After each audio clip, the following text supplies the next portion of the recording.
Hello and welcome to our channel. Today, we're diving into the fascinating world of computer networking. Networking is the backbone of how computers communicate, and it's what makes the internet possible.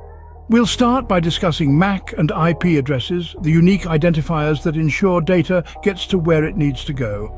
Then we'll explore subnetting, a technique used to divide a network into smaller, more manageable pieces. Next, we'll compare TCP and UDP, two of the main protocols that govern how data is sent and received. We'll also talk about ports, which are like doors through which data enters and exits a computer. Finally, we'll walk through the OSI Reference Model, a conceptual framework that describes how different network protocols interact and work together. So, whether you're a seasoned IT professional or just curious about how your computer connects to the internet, we've got you covered. Let's get started. Hello and welcome back to the Cyber Guardian Academy channel. Thank you for watching my content. I really appreciate that. Today we are going to cover before jumping into the topic, I would like to remind you that this course is divided into different modules. And today I'm starting my first module, and in session 1 we are going to cover these topics. Okay, so there will be 3 more sessions in module 1, okay, covering other topics as well, like introduction to Linux, for example. Also, we will be creating a ethical hacking lab as well, and we will be covering some basics of information security. Okay, so this will be module 1, and then followed by other modules. We will discuss them in due course of time. Now, today I'm starting with the module 1 on session 1, and this is about background. Okay, background of what? Background of networking. Okay, so this module aims to cover in order actually basics of networks. What is basics of network? What am I going to cover in this topic? Okay, so we know that networks, for example, are everywhere around us. And what are they made for? They are made for enabling communication between devices. Which devices? Between computers, smartphones, servers, and many more. Okay, so they allow us to share resources and information seamlessly. So this is actually called network. Okay, then in the second topic, we will be covering IPs and MAC addresses. What are these IP and MAC addresses for? So every device actually which is connected on the network has a unique identifier. Okay, that unique identifier, for example, I call them IPs and MAC addresses. Okay, so these are unique identifiers. They are assigned on every machine or network interfaces. Okay, we will discuss them in detail. Don't worry if you don't get it now. So understanding these addresses actually is crucial for effective communication in this environment. Then we will cover subnetting, and for subnetting, for example, is actually the process of dividing larger network into smaller subnetworks. Okay, and I will tell you in detail why is it important and how it helps us in optimizing networks performance and managing IP addresses allocation efficiently. Okay, we will cover these subnet masks. We will do some calculations. I will show you how, and also like I'm planning to give you a practical demonstration on a tracer, okay, to actually demystify this concept. Then we will have TCP and UDP. You know, TCP and UDP, these are two transport layer protocols, and they are very fundamental protocols used in network communication. Okay, so this TCP, it's called a transmission control protocol. It actually offers reliable connection-oriented communication, and UDP, user datagram protocol, it provides faster connectionless communication. We will also see them in detail in the next slides.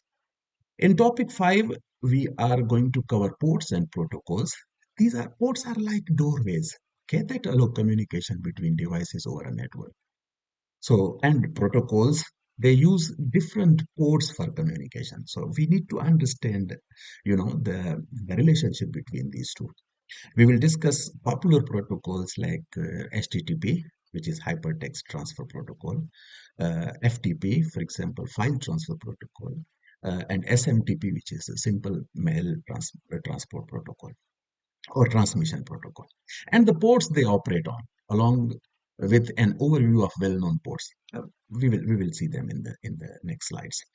Now, and we will end our discussion, our topic or this video with OSI reference model. I will tell you what exactly OSI reference model is and why is it easier, for example, if we know how OSI reference model, for example, operates, it's easy for us to understand networking and communication in an easier way. Okay, so I'm excited. Let's jump in then.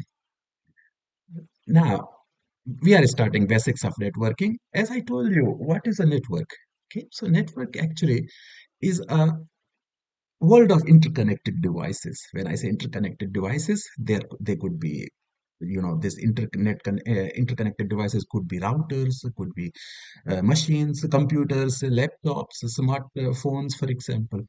Okay, what are they connected for? What is the main reason? The main reason actually of their connectivity is to share the resources, to share the data among them. Okay, so the devices, as I said, could be anything. It could be server, it could be router, it could be switch, for example, printers, phones. We will discuss them in detail. So on this figure, if you see, for example, you see IP addresses. I very quickly, I want to show you this. If you see this router, for example, it has an IP address of 0.1, 192.168.0.1. Okay, so these are the IP addresses that I was talking about. And the medium of communication, for example, the medium of connectivity, for example, could be wireless and could be Wi-Fi. Okay, so they are connected on the Ethernet, for example, or they could be connected wirelessly. We will discuss them in detail in the next few slides. Okay, so next topic is like next question we ask ourselves, like what exactly is the size of a network, so networks are of many sizes. For example, a small home network, like at my home, for example, I have like 4 to 5 computers, 2 laptops, two mobile phones, for example, and very few devices, but in a home environment network scenario, so I call it like LAN, for example. Okay, and then these small networks could be in the same building, for example. Okay, and like which contain which cover a small geographical area. I call it small networks. Okay, and then, for example, medium to large networks. If you have like, for example, if you have a large building and every floor has a different LAN and you want to connect those LANs, for example, this will be medium to large network. And a metropolitan area network is example of large network. Okay, so and then is like worldwide web, where every WAN, okay, wide area network is connected to every other WAN. Okay, so like from the geographical area point of view, network could be of many sizes. Now, what is the purpose of creating networks? As I told you, the main purpose of creating a network is sharing of resources. Okay, consider you have a printer, for example, and you cannot give, if you are working in a large company or in a small company even, for example, and there are 10 computers, okay, 10 people working in your environment, you would not be giving all of those 10 a different printer, for example. So what would you do? You will share a printer among all those 10. So basically, the purpose of creating this network is the resource sharing. Here you see you have multiple servers, email server, you have web server, you have file server, for example. They are all connected to a switch. In the middle, you are seeing a switch. And then this switch is connected to the external router, for example, which takes you to the internet. So this is how we need to create networks, for example, for resource sharing. Then, how to form the network? I told you, like for LAN, for example, if you connect two computers together, it's a LAN, local area network, okay?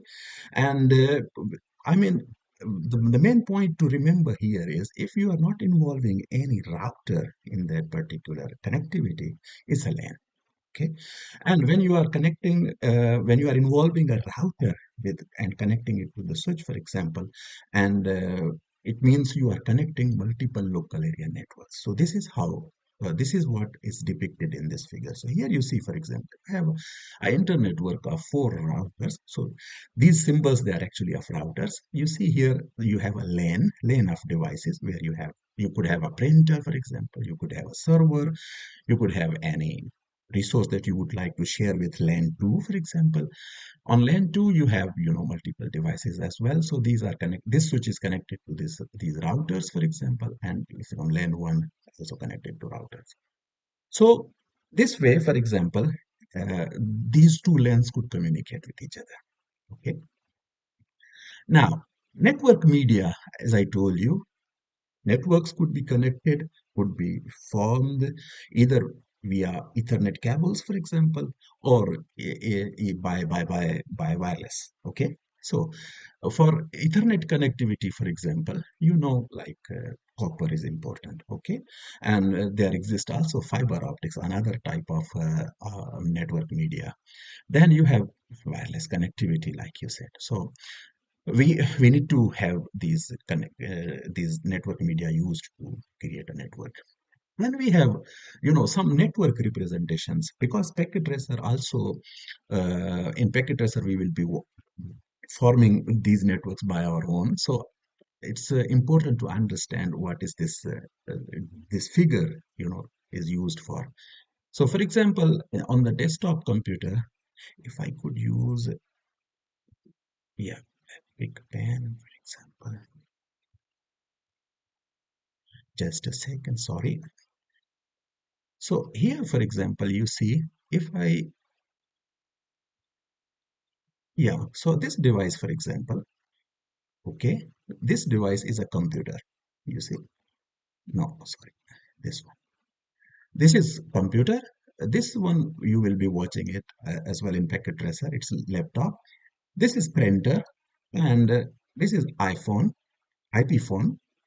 This is wireless tablet and telepress pinpoint. So these are all endpoints that you will be watching in the next slides in the packet tracer as well. And there exist some intermediary devices as well. Like I told you, switch is extremely important device to form a LAN. You will be creating LANs with this LAN switch. Then you have for connectivity of LANs, you will be using router, for example. It could be a physical router. It could be a router with LAN, local area network, or it could be a Wi-Fi or wireless router. You will also have like firewall appliances, and then you will have a multi-layer switch as well. So these are called intermediary devices. We will be using them as well. Okay, so okay. Now, also like the network media, like you see here, for example, these are like wireless media. You will be using also, you can have LAN media as well. So this symbol, this line, for example, black line, it is used to represent LAN, local area network media. And this is WAN. It means you will be using this cable to connect to routers. Okay, we will be using them to connect the routers as well. We will see them later. Now, we how do we classify networks? Which kind of networks exist? Basically, we can we can classify them based on number one, size. Like I showed you a slide differentiating between local area network of a home, local area network of a large building, for example, and how they are connected. So based on the size, we can classify them. Based on the topology they are connected to, for example, like mesh, star, or bus topology. So what is the backbone of that connectivity? We can classify them accordingly using topology as well, on the basis of the architecture as well. Okay, so we will be discussing these architectures also, like is it a client server architecture, means there is a like star topology, for example. So every client is talking to a server. Okay, that server is actually your main hub that is receiving all the communication from these aperture terminals. Peer to peer, for example, if it's a one-to-one communication, okay, we will we can classify them based on these architectures as well. And we can differentiate them, classify them based on the network technology as well, like intranet, for example. If it's a network of a particular company, it will be intranet, okay, or extranet, for example, or internet, okay. So this classification, what is the purpose of this classification? So this classification actually help us to understand the design, the performance, and the security of networks, okay, and it plays a vital role. Now, just very quickly, if I could tell you, like based on the size, for example, we have different, you know, types of networks. For example, PAN, personal area network. Okay, so I can say like if my laptop and my phone are connected, for example, it's a personal area network using Bluetooth. For example, if I connect two devices together, it's a personal area network. Okay, in a very small geographical area. Okay, then you have local area network, which is LAN. So consider it as a network of devices within a limited area. So let's say in your apartment, in your home, for example, or office, or a campus, for example. Okay, small campus, and they could use like Ethernet, for example, or Wi-Fi. Okay, then you have metropolitan area network, MAN, for example, which is a network that connects multiple computers within a metropolitan area, within a city, for example, a large city. Okay, then you have wide area network. Okay, this wide area network is aimed to cover, has to cover, for example, large geographical area. Okay, in the world, for example, or such as a country. So we call this wide area network. So based on the sizes, you can differentiate now, and based on the size, just if I could show you this figure, for example, you see here these are three topologies: personal area network, you could see, LAN, you could see, for example, metropolitan area network. So basically, this figure is sufficient enough to explain what I said earlier. Okay. Now, from the topology perspective, what exactly is the topology? I would revise it again. So the topology of a network refers to the shape and arrangement of devices and communication. How these devices are connected to, for example. Okay. So it could be point to point. Point to point means two computers are connected directly with a cable, for example. So, or a single point of communication, for example, two people, they are communicating on phone, for example. It's a phone call is an example of point to point communication. So it means there could not be any other person or any other device, as a call receiver or call sender. Okay, so there will be a point to point communication between those two people, those two entities. Then we have mesh network. Okay, in mesh network, every device is connected to every other device. So every device, like imagine there are 10 computers, all of them, they are connected to each of them. So, and then actually this topology is used in as an internet backbone. Now, star, like I gave you another example earlier in very small aperture terminal VSAT communication, for example, a network, okay, which consists of multiple devices, for example. All of them, they are connected to a central device, which is a server. Okay, so it follows a client server architecture. All those devices, they have to communicate with the server, and server responds to all of them. Okay, so this is star topology. Bus topology, very simple. A network where every device is connected via a single cable. Okay, here, yeah, called a bus. Cable TV network, for example, is the example of classical example of topology. You will see the figure, then it will be extremely easy for you to understand. So let's say this one, for example, this is a better representation of these topologies. So you see here in the first figure, if I could, yeah, here. So the first one actually represents, network topology type peer-to-peer. And in peer-to-peer, you could see here, you know, uh, like this, yes. So point-to-point communication. You see here two devices are connecting directly to each other. Then the bus technology uses a single cable, for example, and multiple devices are connected on that single cable. I gave you the example of cable TV, for example. Then you have ring topology, like forming a ring between the connected devices. Then you have a star topology. In the star topology, you see every device is connected to this, this central server. Okay, and this is tree topology. Okay, this is mesh topology, and also like one more important concept, these topologies could be combined together as well, and they called hybrid topologies. Okay, so now next slide is about architecture. I gave you an example of vSAT communication. So peer-to-peer, now you understood all this concept of peer-to-peer communication, like two devices, two entities, they communicate directly. Client-server architecture means multiple devices, they are connected to a server. Okay, so the web is actually the example of this client-server architecture. Then you have a master-slave architecture as well. So this master-slave architecture means a network where one device acts as the master and controls the communication of other devices such as slaves. So Bluetooth network, for example, is an example of master-slave architecture. Now, based on the functionalities, if I could explain, based on the functionalities, they they could be classified as personal network. Like if I need to share the file from one of my device and it's connected to Wi-Fi or connected to YouTube to Bluetooth, for example, with another device.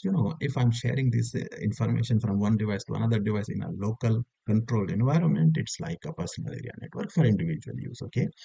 Now, enterprise network, a network that connects devices within an organization. So with the business perspective, okay? So personal network, business network, data center networks, industrial networks, social networks, there exist a lot of different kind of networks based on the functions, okay? Now, second topic we are starting. MAC address and IP addresses, okay? MAC actually are physically burnt addresses, okay? These are physical addresses and they are physically burnt on this network identity card, NIC. You see, network identification card or network, yeah, it is something like this. Okay, so this card, for example, NIC card, we used it to, and this card is actually uh, added to the computer, for example, and we add, every card has this physical MAC address.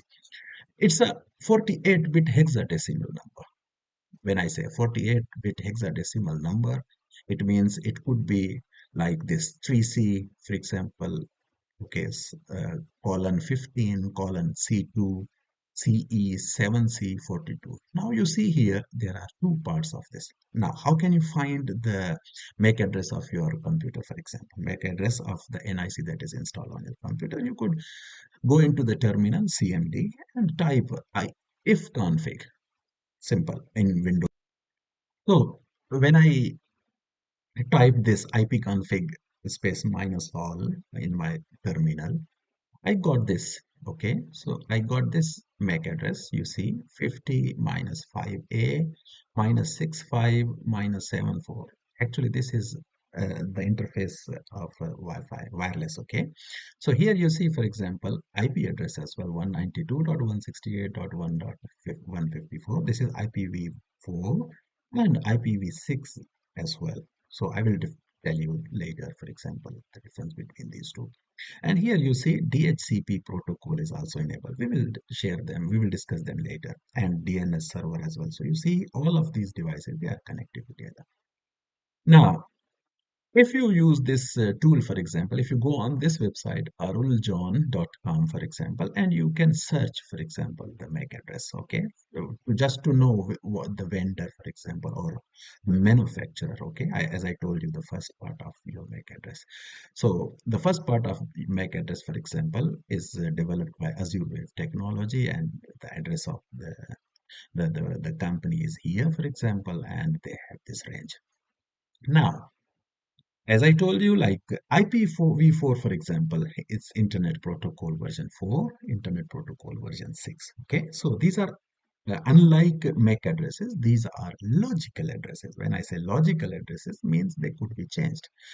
Those MAC addresses could never be changed. Okay, so now IPv4 is deployed since 1981, so it's a bit old.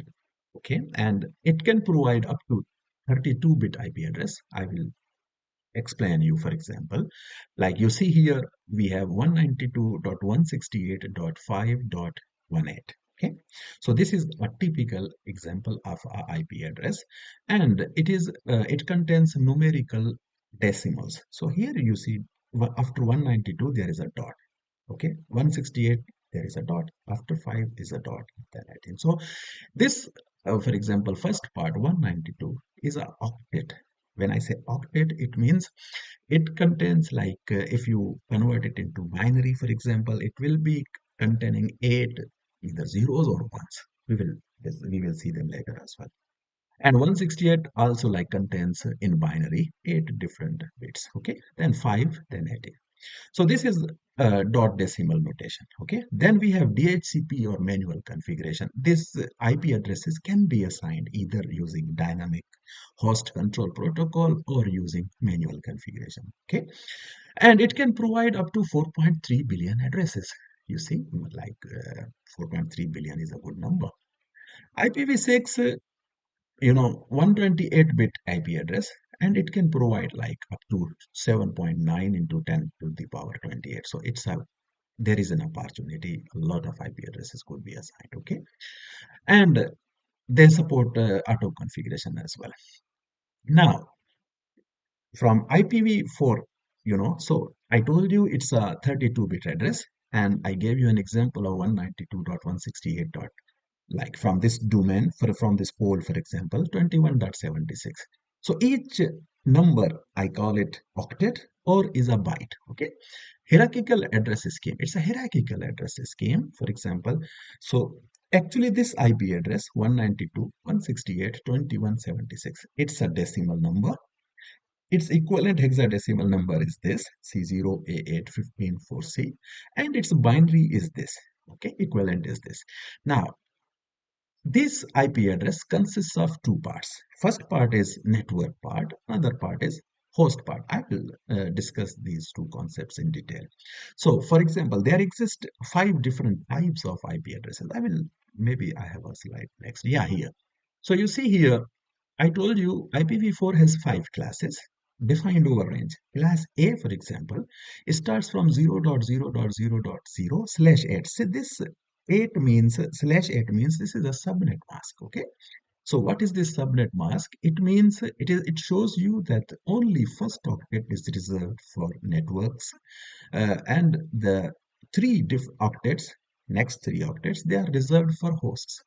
Okay, so you can, for example, accommodate like 256 by 256 by 256. So if you multiply these 3 octets, you will get the number, and that number you can, up to that number of devices you can connect. So here, from 0 to 000 up to 126.255.255.255. This is the typical range of class A.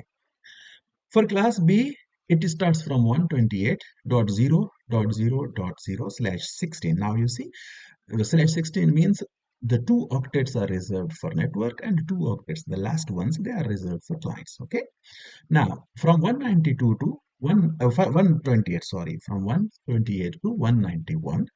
Okay, between this range, it's class B IP address. Okay, now from class C, you see 192.0.0, it starts from 192 and slash 24, which means first three octets are reserved for network and last octet is reserved for clients, for hosts, for example. So you here in class C, we can accommodate only like 254 users. Okay, so what does it mean? It means like last octet we have only 8 bits to change to, right? So and if we turn them on in the octet, for example, this octet, host octet, if either we can have like 8 zeros or maximum 8 ones, right? Or in between.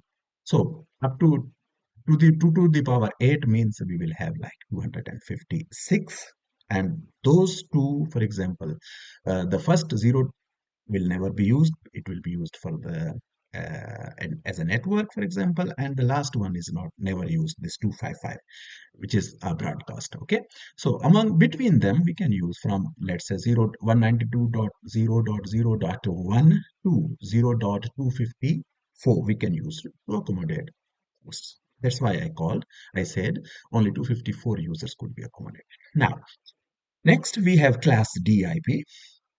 And here in these IP addresses, for example, they range from 224.0 to 239.255. These two and this multicast address, this IP address is called multicast addresses, and they are reserved for the protocols which use multicast communication. Okay, and then we have a class E IP as well. It's reserved for experimental analysis, for for protocol building, for experiments. You would be wondering, like, where is 127? So you cannot find here 127.0.0.0. Anyone knows about 127.0.0.0? It's a loopback IP. So in order to connect our own connectivity, we use that IP a lot.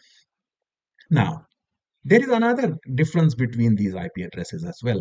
We differentiate them based on as public or private IPs. Okay, so some IPs are reserved for private networks. So from class A, you see here 10.0.0/8, okay, is reserved for private networks. A company can have as many devices as possible, for example. So this is reserved for 10 for private networks.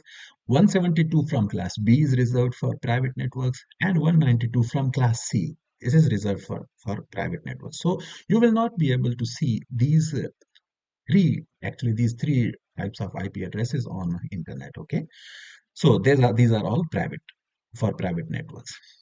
Since these IPs are private, what does it mean? They should not be routed on the network. Okay, and for the on the routing, for example, on the network, they should have public IPs. Those public IPs could be like 8.8.8, for example. I will show you in detail later. So, and also, like, gateways should be able to drop these datagrams. Okay, now these are the two differences. So public IPs, they are used on public networks like WAN, for example. Private IPs are used on LANs, number one. Number two, they are recognized on the internet. Okay, so you can ping them, you can SSH them, you can telnet them, you can directly connect to those IP addresses, public IPs, I mean, and not recognized over the internet. Okay, and public IPs are unique over the globe. Private IPs are unique within the local area network. This is the main point. So we can keep changing those IP addresses as well. Okay, and most important difference is public IPs paid, private IPs are free of cost. Now, these are private IPs that I showed with you. I showed you earlier. For example, here you see network number from 10, let's say. I'm giving you an example. I told you that first octet is reserved for network. So this is network mask. Okay. Now, what does it mean? Number of networks. How many number of networks it can accommodate? Up to 126. And number of hosts per. Why 126? Because you could start from 0 to 126. Okay. The first octet. So it could accommodate as many networks as possible with this number of hosts per network. So you see, it can accommodate already a lot of devices. For class B, for example, up to 65,000 hosts you can accommodate per network, okay, and number of networks, because now you see here 255.255, which means you can use two octets for the network, okay. Then in class C, you can accommodate 254, okay, different hosts, for example, per network, and in total you could create up to 2 million, more than 2 million number of networks, okay. And this 127.0.0, I told you, this is a loopback IP.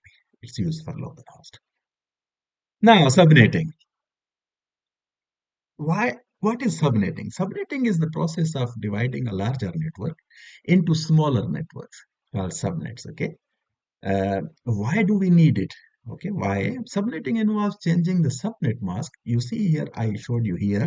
This is the default subnet mask. Network mask is like, you see 255.0. It means /8. If I could represent it another way, it could be /8, which means only first 8 bits or first byte belongs to the network. Okay, and I can write for class B /16. For class C, I can write /24. Okay, so here also, like, so we need to change that subnet mask of the network, which determines how many bits are used for the network and host portions of the IP addresses. In default, for example, you saw per network in class C, we could use up to 254 different hosts. Okay, so subnetting can be done for any IP address, be it A, B, C, for example. So one of your network, let's say take an example of class C. If this class C, one of the network, for example, 192.168.0.0, let's say /24. So one first network, 192.168.1.0, let's say, this is a network. It can accommodate up to 255 or 254 users. But suppose I have to accommodate only 4. What should I do? Should I use the should I waste all these remaining IP addresses, because this network is going to provide me 254 devices to connect, right? But what if my requirement is only 4? So here subnetting plays an important part. And subnetting helps us to reduce this network congestion. Larger networks, they tend to to be providing more congestion, for example. And smaller network help us to improve security and simplify management. They make our lives easier. So I'm giving you an example. So here you see, for example, we have a network of 192.168.1.0, and its default subnet mask I showed you earlier is like 255.255.255.0, which I can simply write as /16. /24, sorry. So if I write 192.168.1.0 /24, it's perfectly fine. Okay. Now to do the subnetting, what I'm so my what is my target? Okay. If I want to accommodate, let's say 50 users, for example, what should I do instead of using all the default subnet mask, for example? What should I do? I need to borrow down 2 bits, for example, from the network, from the host side to the network. Okay, so from the host side to the network, if I borrow these with 60, yeah, network portion, you see here the new subnet mask will be here. So you see, this one was the in binary. This is the subnet mask of this is equivalent to 255. This is default subnet mask. So 255.255.255.0. Now idea is to borrow down 2 bits from this 0. Okay, so this, for example, this one here, you see, it should have been all zeros here. But what I'm doing is I'm just bringing these 2 zeros and converting them to ones. Okay. So when they are converted to ones, what happens is like 255.255.255 dot becomes 192. Okay. How? So basically I told you, like, for example, for this 0, the first 0 is 1. 1 plus 2, it's 3. Here it's 4. 3 plus 4, 7. 7 plus 8. Okay. 7 plus 8 is 15. 15 plus 32. Like this. If you combine them all, this is 2 to the power 0, 2 to the power 1, 2 to the power 2, like this, or 2 to the power 7. Okay. So if you combine them all, it will be 255. Now, if only two bits are on, for example, this is 128 bit 2 to the power 7, and this is 2 to the power 6. So 128 plus 64 is 192. Okay, so this will be the new subnet mask. And when you have this new subnet mask, subnet IDs will be like this. So 192.168.1.0, this is going to be your first subnet. Okay, and this zero, because it's not giving to any, it could not be given to any device, for example. The zero is your network, is your subnet ID. Okay, and the last one will be your broadcast, which is 63 here. So you can accommodate up to 62 users from 162 devices, for example, from 192.168.1.1 to 192.168.1.62. So you have now like four subnets. Here you see, for example, you have first this one, then you have second one, then you have third one, and here you have fourth one. So in total, what you have done is you have divided a class C IP into four smaller subnets. Okay, so this network is subnetted into four subnets, each with 62 hosts. Now, in order to communicate, if you are creating a lane of these IP addresses, for example, you will have four different networks, and you will have to use here a router to communicate between them. Okay, this is an important point. Now,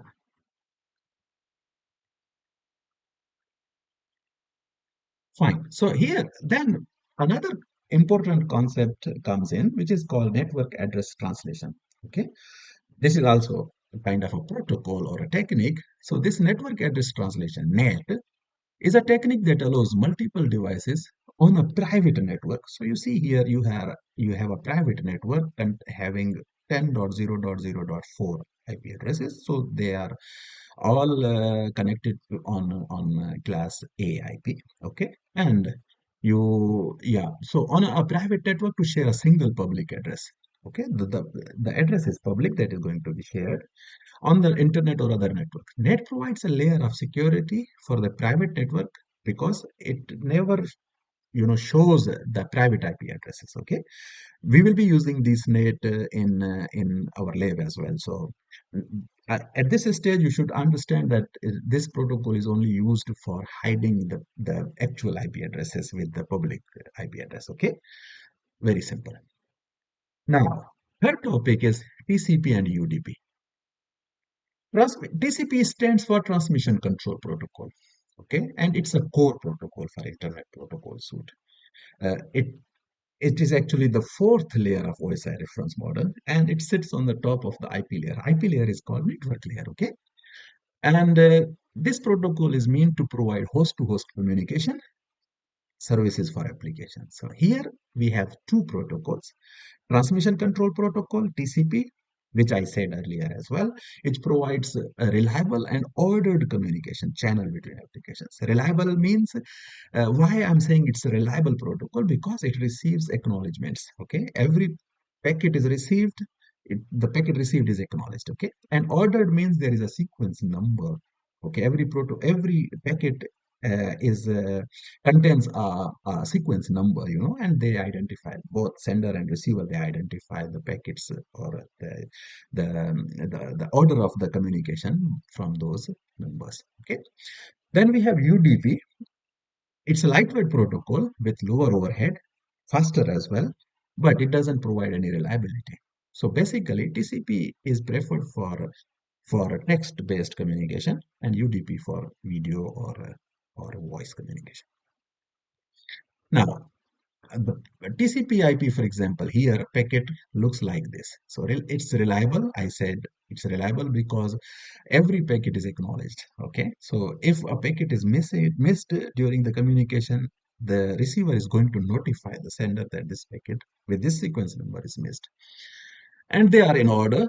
Okay, and they are bidirectional byte streams. So you see here, here in the source port, for example, you will find the port number, important concept, destination port number, and sequence number, right? Like I said, and acknowledgement number as well. So every packet is acknowledged. Okay, and this is the length, the flags. We will discuss them later. Now, connection setup, for example, how TCP protocol works. Okay, so here, for example, there are two devices, let's say. When they are connected together, client, okay, this one of the devices called client, another device is called server. In order to establish a connectivity, this client sends a sync message to server, okay, and the server receives that sync message and sends back the acknowledgement of that sync packet, okay, and then client again sends a acknowledgement of receiving the sync packet, okay, receiving the sync, the acknowledgement of sync packet. So it's a three-way handshake protocol.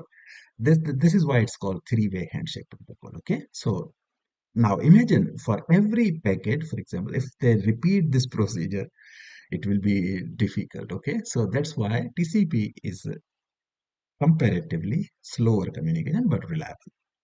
Now, as I showed you here in the flag, for example, flags, you will see these kind of information. Sync, which is synchronization, if the packet is of synchronization type or its acknowledgement type. Once this communication is completed, they just build the connection, okay? And when they are terminated, they will use, for example, fin to finish that connection.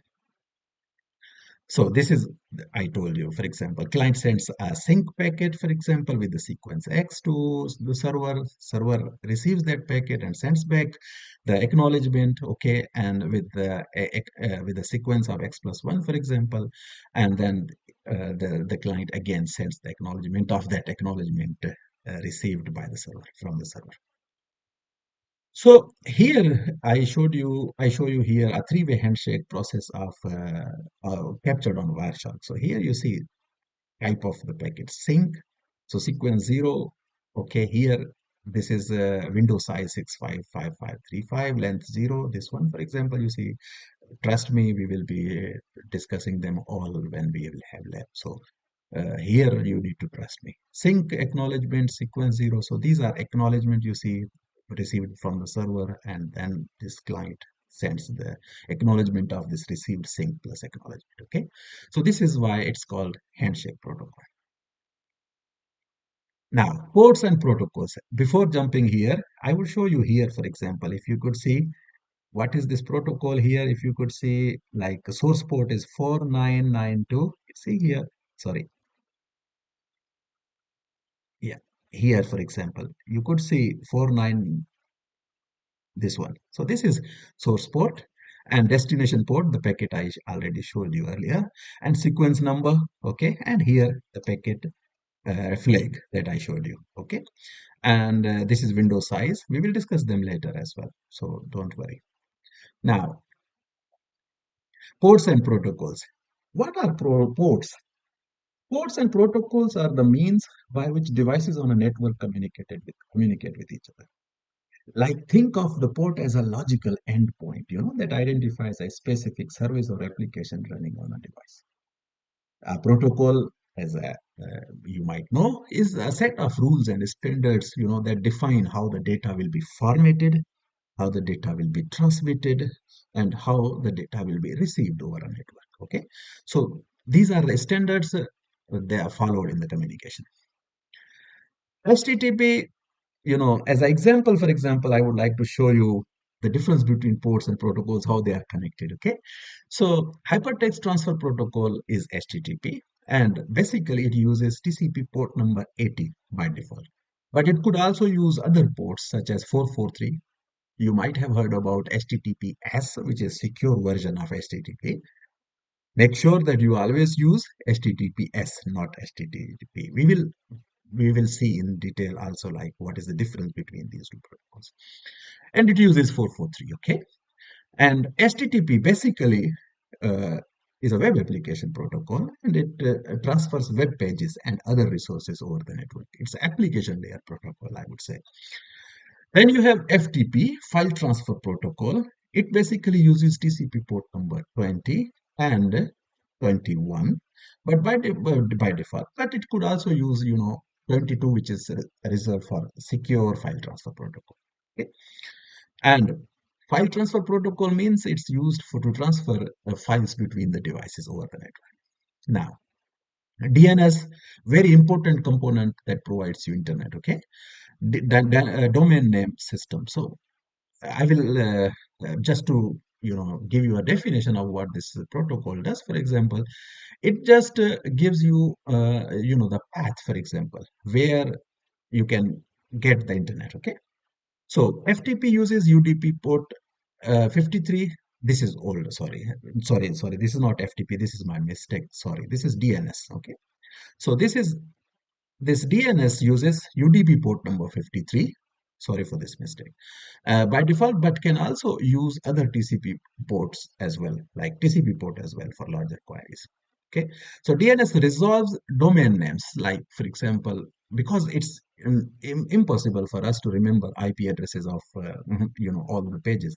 For example, if I need to remember, if I need to access www.google.com, okay, if it was not DNS, for example, I would have to remember, the IP address of Google, and imagine it's extremely difficult. So this translation is done by DNS actually. Okay, it provides IP addresses. Now,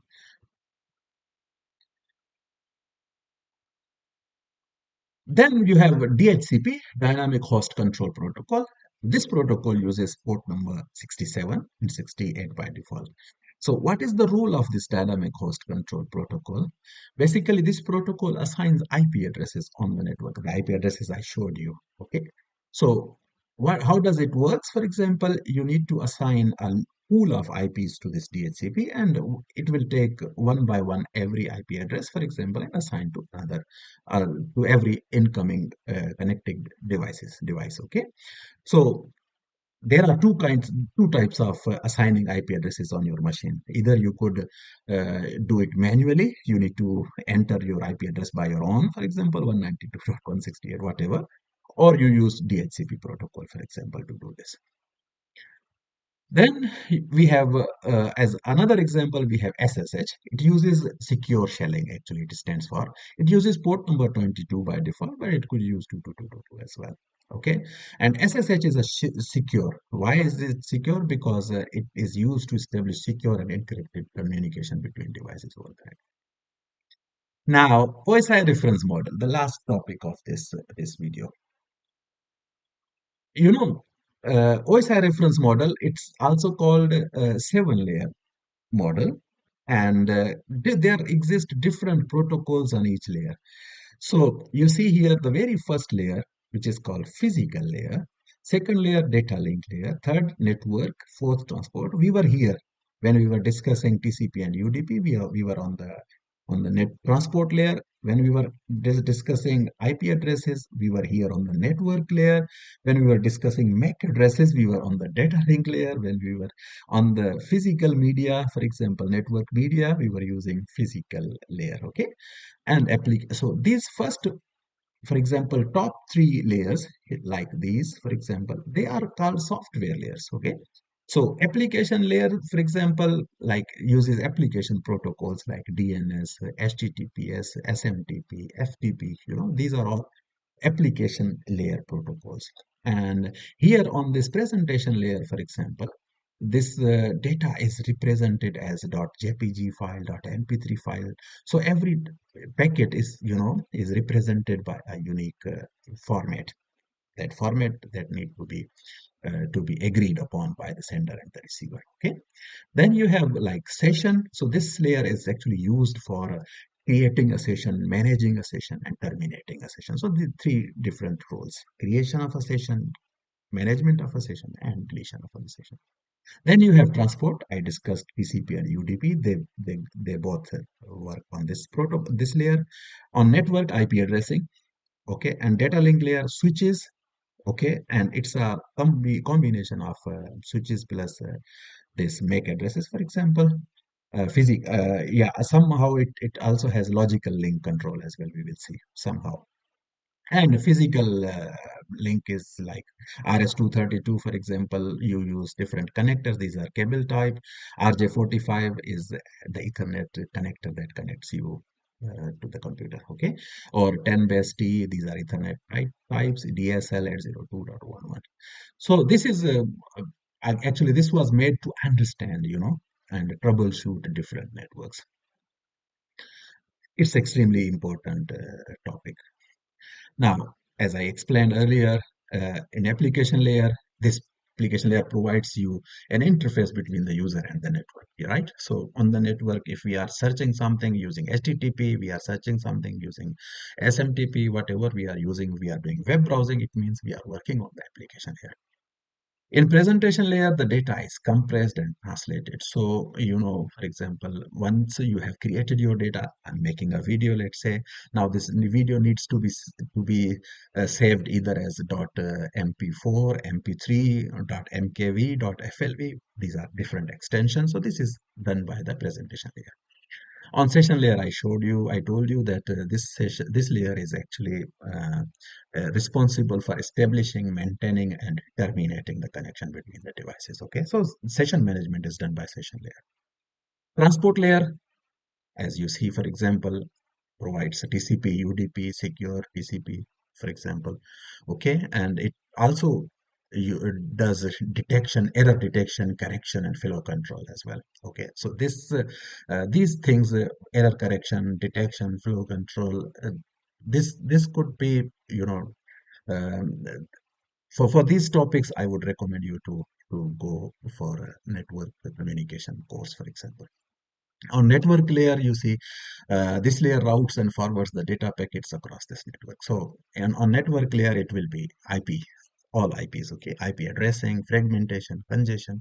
We will be discussing all these protocols later. Data link layer protocol, for example, this second layer of the OSI reference model, okay? And for example, data link layer means the hardware that you are using will be only switch or bridge, for example, okay? And this is in local environment, you are going to use the data link layer, okay? And then physical layer means all the physical connectivity, the medium, okay, the raw bits over the physical. So this layer transmits and receives the raw bits over the physical medium. It also defines voltage, frequency, modulation, different. Some protocols here I showed you example as well. RS-232, USB, and Bluetooth. Okay. So, are you ready to create a simple network? Okay, we can try to create a simple network like we can use a packet tracer to create a simple network. Okay, a video on how to install this packet tracer, but at this moment I'm believing that you could be able to download this Cisco packet tracer, which is a free simulator. Okay, you can download it from Cisco's website, for example, and otherwise I will try to create another video on this. So try to, okay, leave me a comment if you are unable to install this. Okay, so now let's create a simple network. As I told you, we need to have, the end devices. And let's say in end device, I use laptop here. Okay, so this is the laptop. And here, for example, you need to configure the IP addresses. Here you see, you can use either DHCP protocol, or yeah, this one, for example. So you are required to use either DHCP, means let the protocol work, dynamic host control protocol, or you can statically or manually assign IP addresses to this machine. Okay, and yeah, so for example, we have this laptop first, and in the LAN, for example, what you are supposed to do, for example, in as an intermediary device, what should you have? You should have, switches, for example. So here I take a simple 2960 switch, and I connect these two devices together. So you see here you have this straight cable, okay, and you use this fast Ethernet 0, and also on the switch, you use fast Ethernet 0/1. So these are different ports on this switch available. Okay, so you have in total 24 ports of fast Ethernet and 2 ports for gigabit Ethernet. You connected them together. And now, for example, if you have another device, let's say end device as well, which is also a PC or a laptop here, and I connect, for example, these two devices as well, fast Ethernet 02 with fast Ethernet 0 of this machine. Okay, now let's see, for example, if we can connect to this machine. So here you need to configure IP addresses. For example, if I'm using, you know, fast Ethernet 0/0, I could use, DHCP protocol as I told you, or I'm using static IP address, which is 192.168. Mind you, this is a class C IP address and reserved and a private IP address. Okay, so I'm using 1.1. I cannot use 1.0 because 1.0 is a network IP address. When you click this one, the subnet mask automatically pops up and it's automatically filled. So this is default subnet mask of this. Now, since here there is no router, so I'm not adding any gateway here, okay, at the moment. So you could see, for example, physical here looks like this, and configuration wise it looks like this, for example. So you could use here the default gateway, but I don't have the gateway, for example, at the moment. Gateway means the router your LAN is connected to. So that's why I'm not adding anything here, okay, at the moment.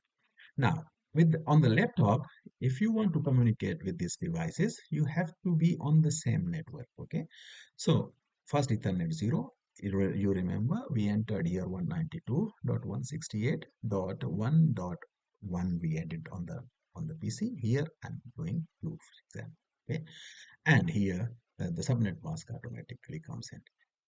So this is, for example, I'm referring to IP address. Okay, this is IP address of this machine, this laptop that you have connected, and this is automatically inserted subnet mask. Okay, now how do we connect? How do we check the connectivity? We click this, for example, and we go on the desktop, and on the desktop we select this command prompt. Okay, and command prompt, I click command prompt, I see is, if we hit enter, we can see that we have IPv4 address assigned on this interface, which is 192.168.1.1, and the subnet mask is 255.255.0. Okay, now if I need to check the connectivity between laptop 0 and PC 0, what I would do is, like, I would try to ping it. Ping is a small utility of ICMP protocol, Internet Control Messaging Protocol, which is used to check the connectivity. Okay, so 192.168.1.2, this 1.2 is the IP address of this machine, PC minus PT, PC0. Okay, so if I get the response of this packet, for example, it means that my device is connected. Okay, so we can see that we received the messages, we received the replies of our ping. It means that our devices are connected. So we have, seen a simple network of two machines connected together, and we pinged them as well, so to see if they are connected or not. Okay. Now, in the next lesson, what am I supposed to do is, like, I would try to create an ethical hacking lab. I will show you practically how we can create like a network of 3 devices at least. When I say at least, means like as on my laptop if they are working. Okay, so the network will be comprising of Kali, okay, which will be, a taker machine, and there will be meta exploitable, that is called victim, and we will try to find, for example, either Windows or Ubuntu device as well. Okay, so we will have 3 different virtual machines. I will explain you how uh, we use VirtualBox, for example, to simulate this environment, and how we can install all these machines. So stay tuned with me. Thank you so much for your comments, for your reviews, and for your liking the content. I'm I'm so great, so happy. Thank you so much, and see you in the next class. Bye for now.